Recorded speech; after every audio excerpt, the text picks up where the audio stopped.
Bonjour et bienvenue dans Une finance qui dérange, le journal de l'argent propre. Aujourd'hui, on vous parle des fonds éthiques. Avec la crise financière, on n'a plus que ce mot à la bouche. L'éthique semble le remède à tous nos maux. Remettre la finance au service de l'économie, lutter contre les excès, être plus transparent.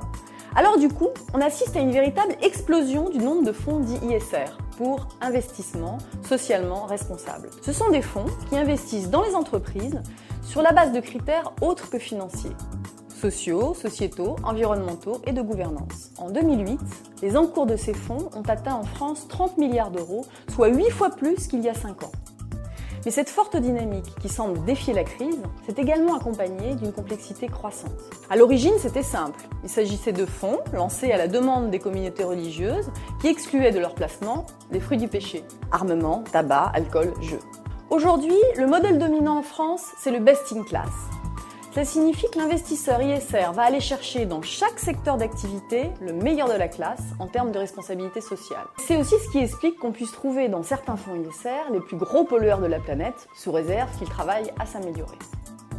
Mais il existe aussi dans l'univers de l'ISR des fonds très engagés, dits activistes, qui utilisent leur droit de vote pour faire évoluer les entreprises vers des pratiques plus vertueuses. Alors du coup, en achetant des parts d'un fonds ISR, comment être sûr de réaliser un placement qui réponde à nos convictions? Bonne nouvelle, Novetic vient de lancer un nouveau label ISR qui sélectionne justement les fonds ISR les plus transparents. Alors ce label, l'idée c'est qu'il part de deux constats. Le premier constat, c'est que les fonds ISR, qui effectivement sont en plein développement, restent complètement inconnus du grand public. L'autre aspect, c'est que ce sont des fonds qui se disent éthiques, mais qui ne sont pas, à notre sens, tout à fait aussi transparents qu'ils devraient l'être pour les clients. Et aujourd'hui, on a eu 120 demandes de candidature pour le label ISR, ce qui nous a permis de donner 90 labels à fin septembre. Les critères du label ISR, ils visent tout d'abord à garantir qu'il s'agit bien d'un fonds ISR, c'est-à-dire qu'il investit systématiquement en prenant en compte des critères environnementaux, sociaux et de gouvernance, ça c'est le premier aspect. Et l'autre aspect, c'est d'avoir une transparence complète sur le fonds. La transparence complète, ça veut dire sur la théorie, quel est le processus, et la pratique, qu'est-ce qu'on retrouve dans le fonds, comment le gérant est en mesure, sur son site internet, de présenter tous les titres investis par le portefeuille.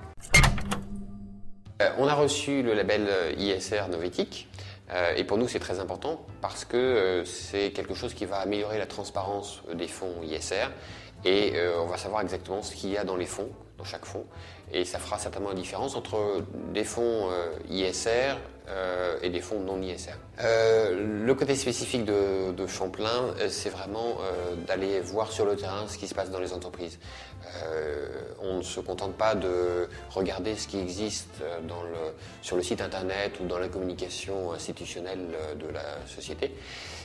On va dans l'entreprise, on interroge les salariés, on interroge les ONG, les syndicats, et on essaye d'avoir un maximum d'avis pour avoir un avis réel de ce qui se passe dans l'entreprise et savoir s'il y a une adéquation entre ce que dit le management et ce qui se passe vraiment dans l'entreprise. On ne délègue pas ça à une agence de notation. On a passé un partenariat avec Itifinance avec qui on fait ces visites d'entreprise.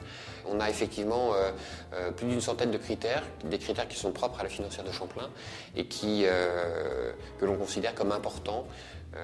Pour nous, l'environnement, les questions sociales sont encore beaucoup plus importantes que la gouvernance.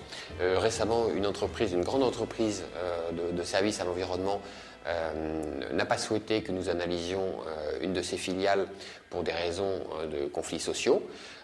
Donc on n'a pas intégré cette valeur au portefeuille. Après tout ça, on commence à y voir plus clair dans le monde de l'ISR. Plus de transparence, des financiers qui s'engagent. On peut espérer que dans les prochaines années, ces placements arrivent à intéresser un public plus large que les institutionnels, portés par de vraies convictions. Et pour l'heure, suite au prochain numéro, et à bientôt!